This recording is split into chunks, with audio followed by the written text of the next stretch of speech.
Welcome to the Leaders Within podcast. I'm Vanessa, your host, and with me is... Myself, TK, hey.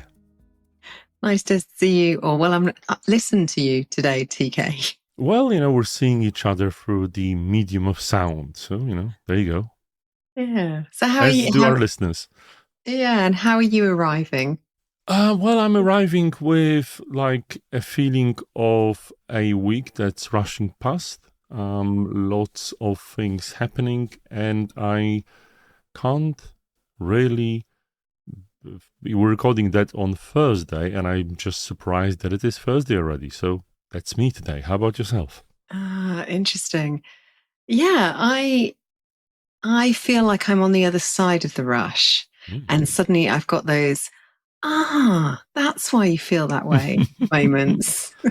Wow. Okay. Well, that's an interesting topic to talk about indeed. Yeah. So what I thought we might talk about was the subject of balance, and in particular for leaders that are managing through uncertain times.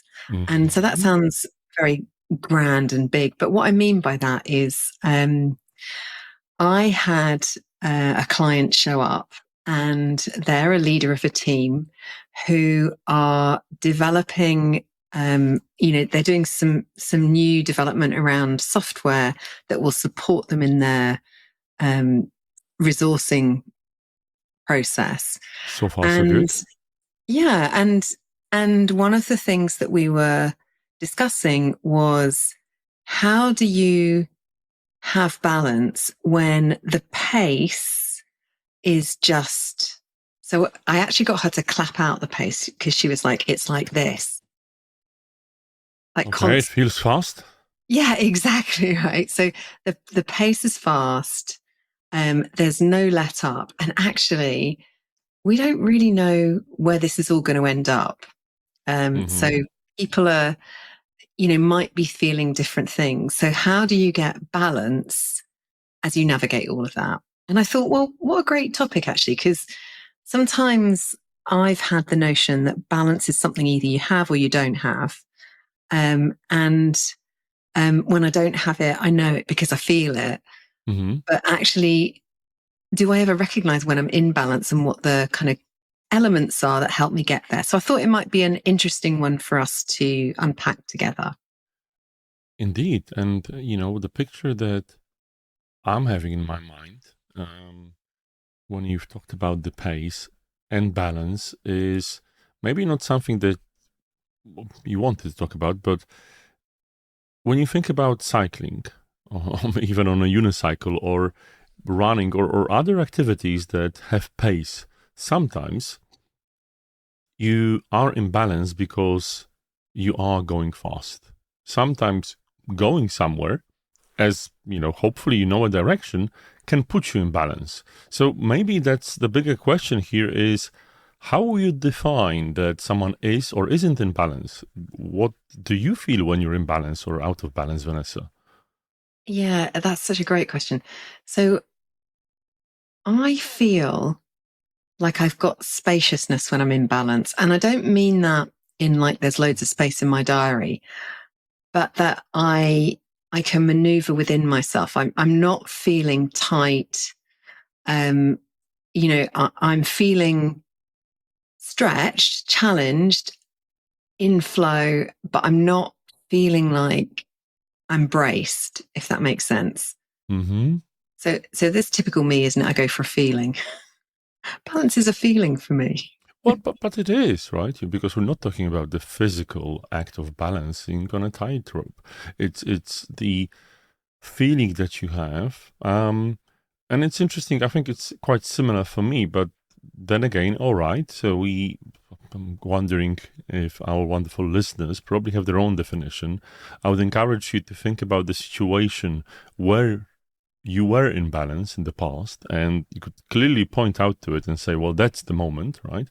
And I was going through this exercise myself, as you were talking about your balance, and the situations that came to me were the situations of action.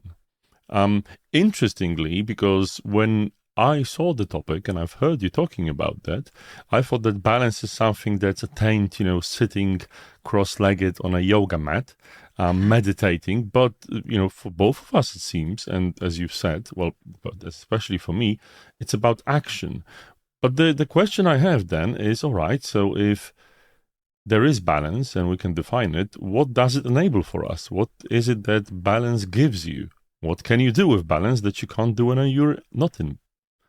Oh my gosh, so many amazing questions in that. Which one do I go for? Well, which one pulls you in?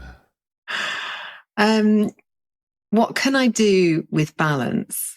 I think pulls me in. Like, okay, so there's this thing called balance. Mm-hmm. And if I have it, what does it enable?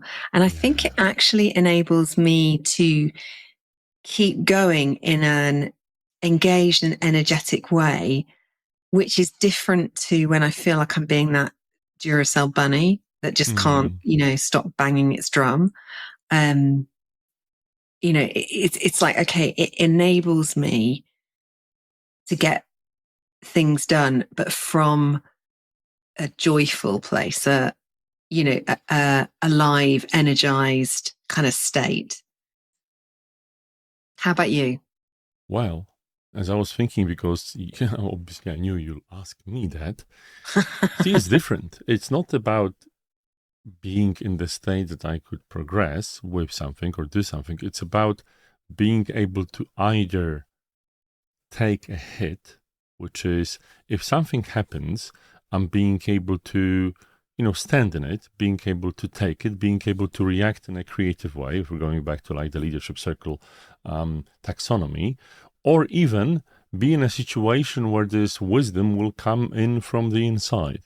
So I'm balanced and I can see, my mistakes, how things can improve, how things can be different, because from this state, I'm not afraid of asking myself these questions. And I guess for leaders, it's quite important to find this sense of like, okay, I'm accepting where I am. I'm accepting what's happening around me. I feel in balance. And thus, I'm open to new ideas, new things, and thinking differently. So that sounds amazing. Mm-hmm. And there's also a part of me that says it also sounds a bit idealistic for me. All right. Because well, it probably is. Let's just imagine like we're in an environment of that high pressure, high pace. Mm-hmm. Everything's uncertain. And as human beings, none of us really like that. Even though we go, oh, I'm so cool with risk. It's like, yeah, okay, this feels a bit edgy. How do you get to that place within yourself when you're in that kind of turbulent water? Well, interestingly, there's a bit of what you just said that I might disagree with. You see, some people like to be in the turbulent flow. Some people feel like, well, oh, nice, there's action, right? Some people, they gravitate towards certain jobs. Some people thrive in risks. But, I guess for normal knowledge work, it's not a situation that we normally find ourselves in. Not everyone is a soldier, a combatant, an operator, someone that works in this high-paced environment. Sometimes most of us, I guess, and our wonderful listeners are doing knowledge work. So in this situation, I think it's probably best, and if you are someone that is not keen on this turbulence, on this uncertainty, is possibly what I would recommend is to get a perspective. Because to be honest, you're not as much at risk as you think you are. Sometimes, what happens is we think that, oh my God, the world is falling, the sky is going to, crumble onto us. But practically, let's get some perspective on that. You've always got this really like calm, like, hey, let's just get some perspective on that. Well, because, okay, fine. Maybe it's because, okay, well, let's engage with that, right? Because what else is there to do? I'll tell you a story, right? So years and years ago, I worked at a bank and I worked with a team that was responsible for security and login to the bank.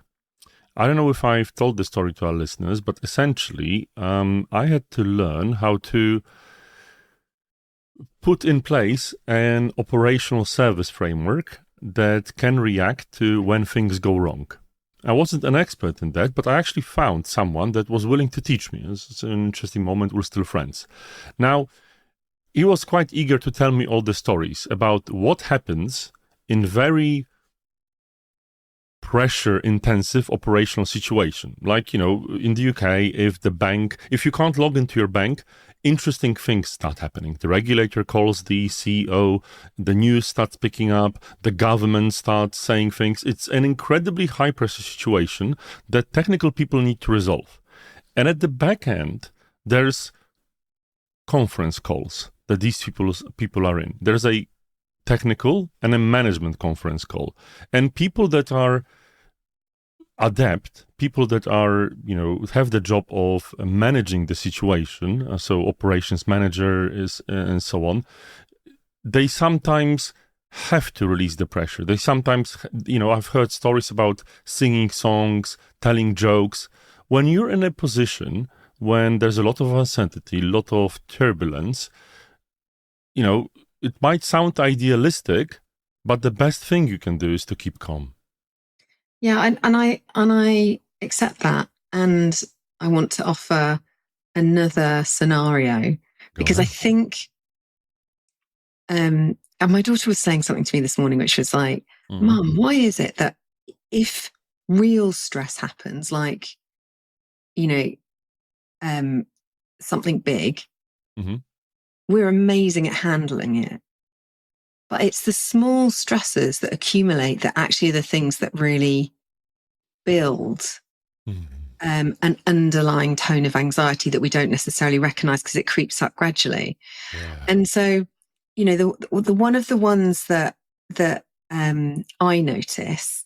So let's say you're in a company and the companies start to make some people redundant, or they say, "Oh, we haven't got new business coming in, and therefore we need to lose some of the first people or the last people that came in, or however they choose to do it."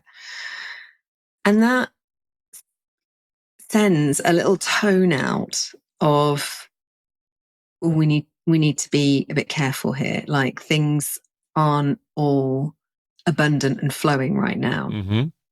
And as much as we can kind of, say, this is really positive, we're getting ourselves lean, I think there's always that,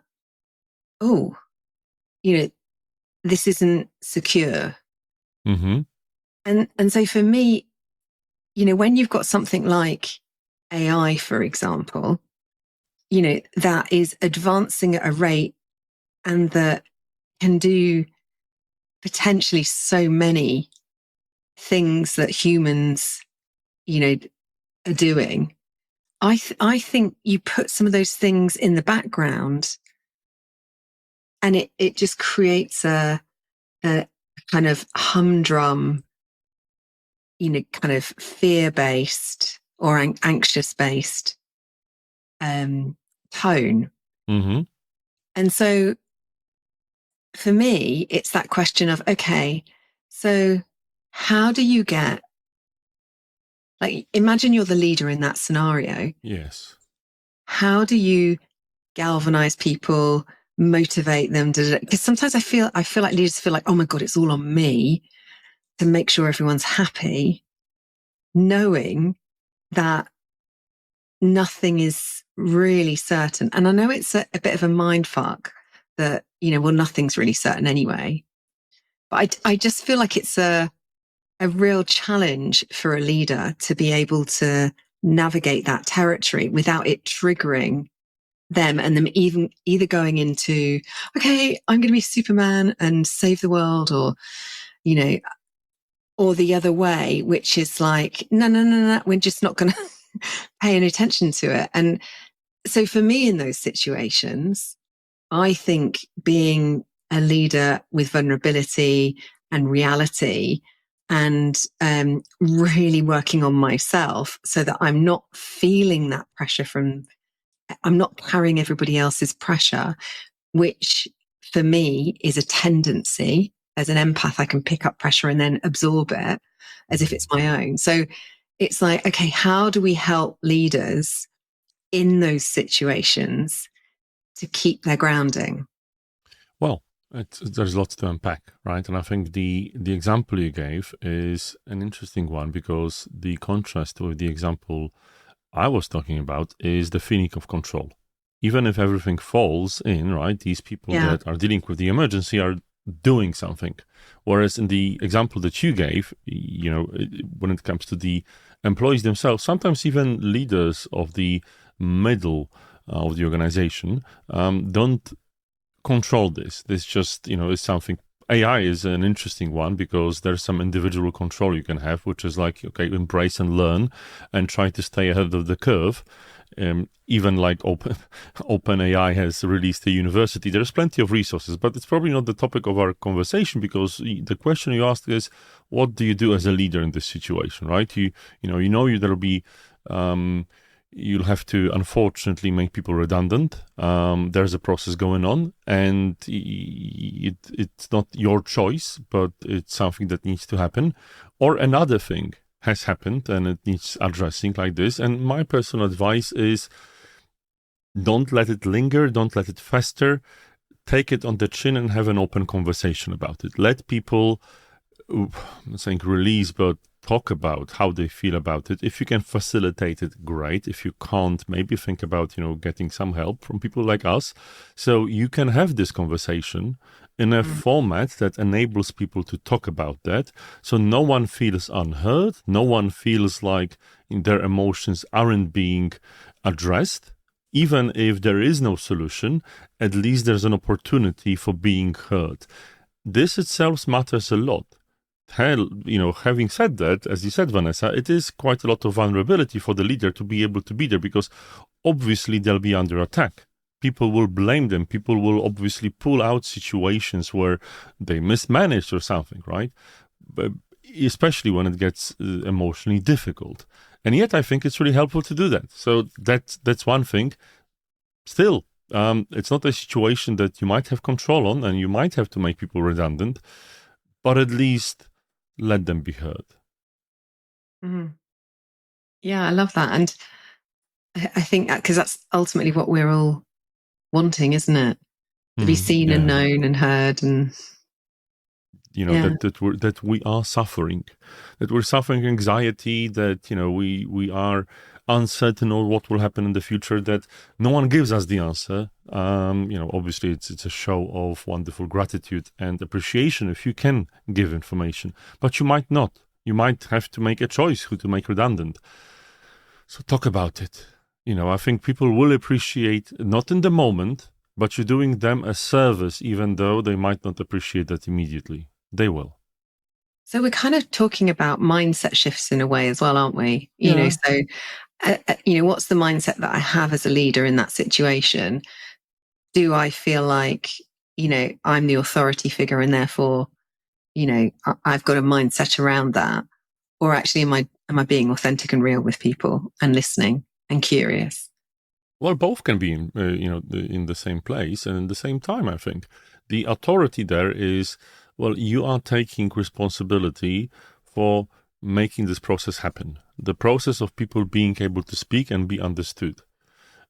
It is your responsibility as a part of the organization, as a part of leadership, to possibly make a decision to let someone go. That's what it is. You are not able to do anything about it. And, well, maybe assuming that that's unfortunately the decision that needs to be taken, right? Let's assume that. So sometimes power and authority obviously can be used for good. Both can exist. And I think going back to what you said about balance, as a leader, this is how you demonstrate balance. That, even though you're getting this strike, this hit of something that's difficult, like even having this conversation with whatever format it has. If you can get a coach, that's great because it will help. But even that is difficult, and being in balance is what will really help you. Thank you. Where do we go from here? Well, it's like, what do you do to get this balance in situations like this? You've mentioned AI, right? And I'm wondering why you're bringing this topic up. Is there a story to share when it comes to that? Because I know you're using your wonderful ChatGPT to help yourself. So, you're an example of someone that actually takes responsibility, takes ownership, and takes action. So Yeah, how it's do you deal interesting, with isn't that? it? So Yeah. okay, let's go there because I just listened to a podcast around AI and Hmm. marketing and content, Yes. content creation. So one of the things that I notice about my own balance Hmm. is it can swing from kind of being really feeling in flow and connected to myself and being myself to Hmm. really being out of myself and being in the grip. And so, I know that I'm in the grip because I'll go for details. I overthink. I second guess everything. I look at, what other people are doing. And then I feel like I just get really, really in my head and either I've got to go and Hmm. run or I need to sleep. It's Both like, help, I guess. yeah. So one of the things that I found interesting in this podcast I was listening to was that they were saying um, people are using AI to generate LinkedIn posts or communications or and marketing information. And is that a good thing or not? And the argument that was being put forward was AI is really helpful for organizing and refining. But actually, in this human centric, particularly when like leadership, we're Hmm. following humans. If we rely on, if that's the starting point, if you go to AI, you go, write me an email on blah, blah, blah, then what's missing is the soul, the human spark that creates that. And it becomes incredibly homogenized, and I notice this with AI. So it's like, if I put some of my writing in, it's got this formulaic way of responding and using words that I would never say. So, and sometimes I'm like, I'm not American. I'll put in Hmm. like, hello, I'm 57, not 27. Do you know what I mean? It's like, I do. and I feel that actually my relationship to AI is shifting. It has been one where I thought, oh my God, this is so amazing. Whereas now I'm actually coming back to center and feeling, no, when I'm interacting with it, sometimes I'm coming from a place of, you've got the answers. Do you know what I mean? You're going to Hmm. do this for me. And I'm passive in that process. And I Okay. energetically feel that I know it affects my balance within myself because I lose my creativity. And one of my key strengths is creativity. So, so for me, there's this thing around, how do I find balance with the tech so that it supports me, but it doesn't take away from my nature, my quirkiness, because it just can't do it. It doesn't matter how many times I feed it things, it just doesn't say it quite the way I would say it. Probably never will, I guess. And it's like, every time I hear this, I always, and I'll not do it now, ask people to define the human spark. You're right. It's interesting, though. I think that in my personal experience, the way, and oh man, there's so much about, how to prompt and so on, but I try to think about its limitations and say, look, right, okay, you wrote this, I don't like that, I like this. And yes, you can tell it not to be American. You can tell it to, make sure to use this kind of cultural reference and the other. It actually is quite artificially intelligent. That being said, I, for instance, can tell the difference between how models react, and they have like a different temperament for me. And it's probably another conversation. I guess the bigger thing is understanding what really makes us human. And you're right, so much of the content nowadays is being AI written, and it will be probably AI videoed or shot, whatever you want to call it, quite soon. It will evolve. It's inevitable. But then again, I think as a human race, we're just in this moment of imbalance that so many of us don't really know how to deal with that. But I guess you're an example, Vanessa, here of someone that really takes it by the horns, right? As we've started talking about this podcast quite a few months ago, I already remember you using the ChatGPT to make sure there's a readability score and coming up with ideas, utilizing it. So even though you're saying these things, I would say you're quite adept, aren't you? Yeah, I am. I think, but I think the challenge for me is to be self-reliant in my creativity. So not to outsource the thing that actually is the thing that I think is probably part of my magic sauce.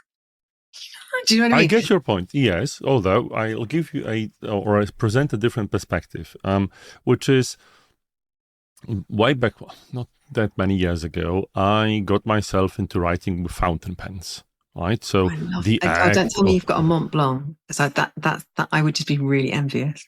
Well, I actually don't have them because I think they're pretentious. Anyways, dear listeners, I've got a couple of Viscontis. It doesn't matter. We're not going to go into this rabbit hole. What matters is I had, proper inks and paper and everything. And the act of writing, and me journaling, was like a sacred activity, and so on. Sounds really sensual the way you're describing it. I know, because I felt like it, right? There are costly things, to be honest, and then a fountain pen is incredibly impractical for various reasons. You only write with a fountain pen if you really want to. There's better and better writing implements, and the one I use now is I use an iPad with a Apple Pencil and a note-taking app, and I was so distraught by the fact that, well, this wonderful tool that I use right now gives me so much, but it's taking away something from me. And I'm saying this in this particular context because, well, is your spark really in the words? Right? How do you define what is it that you're outsourcing? Maybe, you have to handwrite it, but someone will use a keyboard. Oh, you have to do this, but someone will say, well, yeah, but I can use this particular tool that will help me. So it's a tool, it's an assistant, but it doesn't, publish for you. You can always rewrite it. The agency is still yours for now. Yeah, but I think... So, say I walked into a room. Yes. And I bring a certain energy. Mm-hmm. And I think that's part of my gift. When I let myself be myself, I bring a bit of freshness, a bit of quirkiness, a lot of reality, I think. That when I let myself be myself, that's what I bring. And that's when I feel most in balance. And that's the thing I think AI can't bring. It can't bring an energy. Words to me are energetic, like certain words, certain sentences are like shining sentences. They're like, bing. And I have never had a Bing experience with AI for a sentence. And now maybe that's just my bad prompts, right? But no, I don't think it might be the case. The way I think about it, and you gave a great example, right? You walk into a room and people see you, the way you behave, the energy that you bring in. But imagine that an android your wonderful Android or Genoid assistant walked with you into the room, right? Okay, it will be strange now, but you're still you. Your assistant, your partner, your artificial person helping you out. It's just that. But I think you're raising a really important point, which is, the assumption is that I don't lose myself to my assistant, just like I wouldn't lose myself in a room to other people and shapeshift. You'll still be you, right? Well, if I practice being me. Yes. And that's, I think, the key for leadership and balance and bringing this full circle is like, it's being authentic, isn't it? With the reality of, oh, we're not in equilibrium, or, you know, we're needing to adapt here, or it's bringing your lived experience to that and sharing that with people openly, that I think helps you stay rooted in yourself. And in this age of uncertainty and disruption, authenticity is the only thing you have. So if you spend your time pretending to be someone else, pretending to fit into a mold, well, guess what? AI will do it better. Only if you show yourself up authentically, if you come in with, as you spoke, the energy that makes you you, well, you can thrive. So it's kind of inviting us to really stand in ourselves, isn't it? And, you know, who knows what the future looks like, but to really root ourselves in the current and, you know, be open around our experiences as a leader, and notice when balance is off, or, you know, it feels in flow, and Indeed. just speak to that. Yes. And if you'd like to, have these moments, obviously, tune in to our show every week on Sunday and share it with others if you'd like to see them in balance.